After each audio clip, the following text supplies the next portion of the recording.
Sacroiliac joint sprain. The sacroiliac joint carries 10 times more shear or sliding force than the lower spinal joints. And so it's quite easy to understand why the sacro joint can suffer problems at times.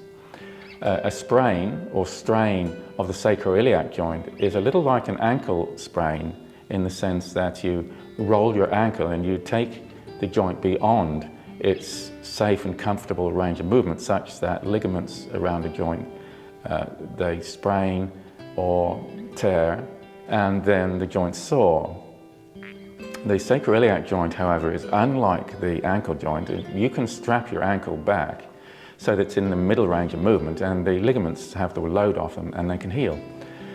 Unfortunately, with the sacroiliac joint, when it gets a strain or sprain, the muscles around it will tend to tighten up and hold it in that position of strain or sprain. Now, if you can imagine with your ankle, if it was permanently held in the rolled over ankle sprain position, it would never heal. So what does the anatomy of a sprained sacroiliac joint look like, and especially when it's held in that strain or sprain position? Now, what I'm about to share with you is something I have not been able to find on the web, and I've been looking for 20 years for it. However, I did find a solution for myself. The solution works very well, and I'm going to share that with you. Some anatomical features. The first is that we have the sacrum and the ilium, and this is the sacroiliac joint between the two. Here is the ligament that runs from the sacrum to the spinous process. It's called the sacrospinous ligament. Now, that space, that hole above the ligament where my finger is, that is called the greater sciatic foramen. Foramen is Latin for hole. So this hole here, the greater sciatic foramen, is the area we will focus on as we discuss what's actually happening when the sacroiliac joint is stuck in the strained position. We have two muscles that go into spasm to hold the sacroiliac joint in its sacroiliac joint sprain position. The first muscle is the piriformis muscle, which runs from here to here. Now, when that muscle shortens, the greater sciatic foramen gets smaller. When the piriformis shortens, this greater sciatic foramen gets smaller. The other muscle is the QL muscle, the quadrimborum, which runs from the back of the hips up to the lower ribs. Now, when this muscle shortens, it pulls the back of the hips up, and you see how that makes the greater sciatic foramen smaller. So if we get these two muscles to relax, the back of the hip drops, the foramen gets bigger, and also the piriformis, the hip just goes that way, and the foramen opens up, and now the joint is in the middle of its range of movement and it can start healing. So these muscles need stretching and massaging so that they will relax. But we also need to build up the strength, especially of the gluteus maximus, which will provide very good bracing across the joint and also let the piriformis relax. It will take a break when it knows the gluteus maximus is working and just pulling everything tight and together and into the right position. Now, if we go around the front, when the transverse abdominal muscles and all the abdominal muscles contract, they pull the front of the pelvis together.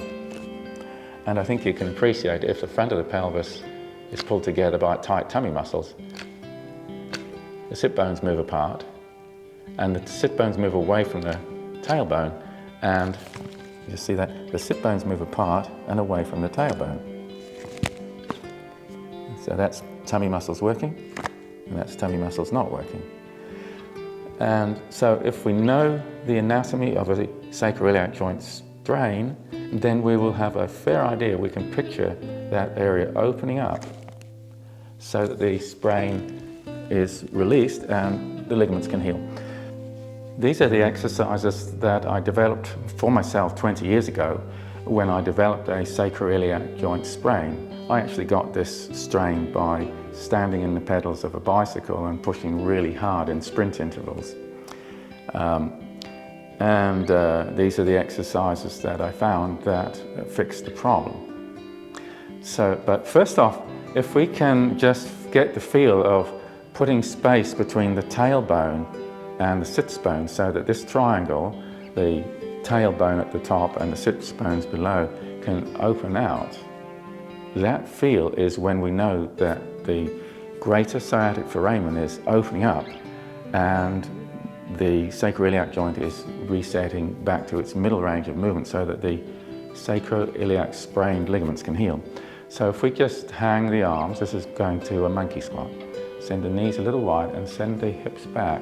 Now if it's really sore, you may not be able to lean very far forward, but it's a nice straight back here. Now, put the hands on the sides of the hips and push the front of the hips together and just feel like there's more space between the sit bones, the tailbones beginning to relax and point backwards. And if we just put the weight a little over one side, that's my sprained sacroiliac side.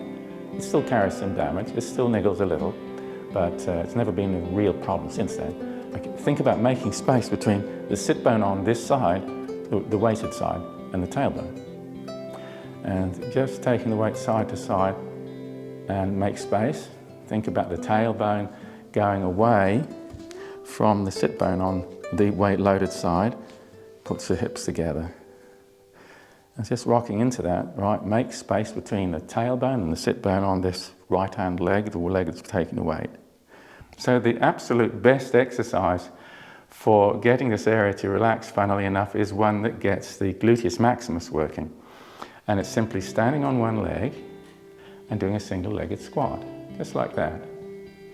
Go down, and we can think about that area, the sit bone here, moving away from the tailbone, and on the way up, just squeeze the glute and come up. Down, think about space between the tailbone and sit bones on this side, and then squeeze the glute and come up. And do 20 on one side, 20 on the other. Do it daily for a month. And there's about a 75% chance that in a month's time you'll say, did I have a problem? You suddenly wake up and realize there's no pain. Very powerful, single-legged squat. Now, we also want to think about these two muscles, the piriformis and the QL muscles. We want to massage them and stretch them and encourage them to relax. So a tennis ball is about exactly the right size, a nice firm tennis ball. We can do massage on the wall, and it's very available, and this is how we do it. QL, quad lumborum, runs from the top of the hip to the bottom of the ribs. We just put the ball in there, and we go into that monkey squat again, knees a little bit wide, just angle the arms and go into monkey, and then we just lean up against the wall. Now with the knees bent like this, we've got lots of movement for the hips, so we can just push the bottom backwards against the wall and just move around. If the ball's sliding around, well, we can get a couple of fingers on it just like that. And there we go. We're looking for painful spots in that muscle. Press on the painful spots. The muscle will relax and go out of spasm, and that will cause the back of the hip to go down, and now there's more space in that greater sciatic foramen area, and the joint's being able to go back to its middle range of movement away from the strained position of the joint. Oh yeah. Piriformis muscle, if we go to about the middle of the back hip pocket, if we take from the greater trochanter and just above there in a line directly over, middle of the back hip pocket, pretty much the middle of the buttock, just plop the ball in there. Again, knees wide, monkey squat, and then lean back. And you'll just get a sharp pain in the middle of the buttock, and that's about right. And just relax, think about the greater sciatic foramen opening up, the sit bones going away from the tailbone on this side, hip bones together maybe. There we go. And yep, I'm getting a little twitch there, it's a little bit sharp. Shows that I really need this today. So an SI joint, once it's had a strain or sprain, it's always going to be a little bit niggly, but it will respond to the appropriate treatment very quickly if you get onto it quickly. Now, there are two stretches that I like, that have worked well for me. So the first stretch is a rolling Sir Galahad.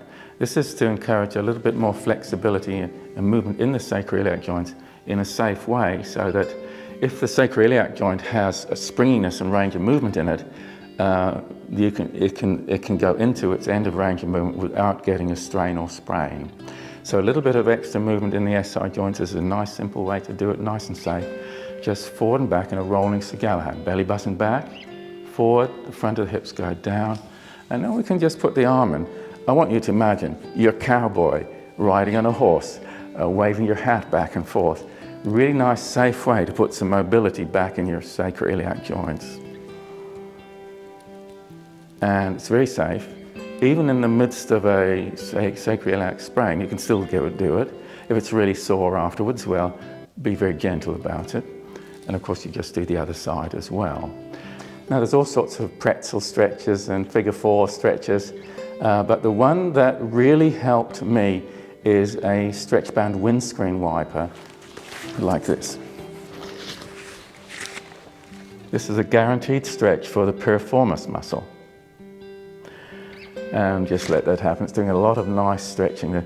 We want to imagine that greater sciatic foramen area is just opening out, so that the sit bone here is going away from the tailbone, it's just opening out, and then take the leg wide, and we're just getting a little bit of sacro joint movement, but not into the sprain position. Getting a little bit of the springiness back into the joints, so that it's harder for the ligaments to take that shock wave of jar and get hurt. Yeah, that's nice. And at this stage, I could go back to the massage for those two muscles and come back to do a bit more stretching with the band. And this rolling Sir Galahad. By the time I'd done that, 3 of each, so massage, stretch, massage, stretch, massage, stretch, 3 times, I would expect that things had gotten a lot more comfortable and free. So stretch, massage, and a single-legged squat, that is your answer for sacroiliac joint sprain. Enjoy. I've already talked about how the sacroiliac joint, when it's in its sprained position and stuck there, the greater sciatic foramen is reduced. It feels and looks like perhaps a stoved-in area in the center of the buttock. And I liken this to a stoved-in area on a table tennis ball, just like that. Greater sciatic foramen is reduced, and the tailbone and the sit bone are really close together. So if we can imagine this area, stoved-in area in the center of the painful buttock, pushing out and relaxing and opening up, and that's this greater sciatic foramen getting larger again. That's the feeling, the thing that you can try and feel for as you're doing exercises and stretches and massage. So I've got the tennis ball, I've got the hot water. Let's see if we can push that stoved-in area out. Oh, there it went. And so it's popped out. And so that's what we want to visualize as we're doing sacroiliac joint strain exercises. Of course, there's a slight bit of scarring there. And there'll always be a little bit of scarring after a sacroiliac joint strain, just like your ankle. But if you keep it strong, keep the muscles around it strong, and make sure that you massage and stretch the sprain muscles that spasm into the action and pull that sprained joint into its sprained position, then you will have no problem for life.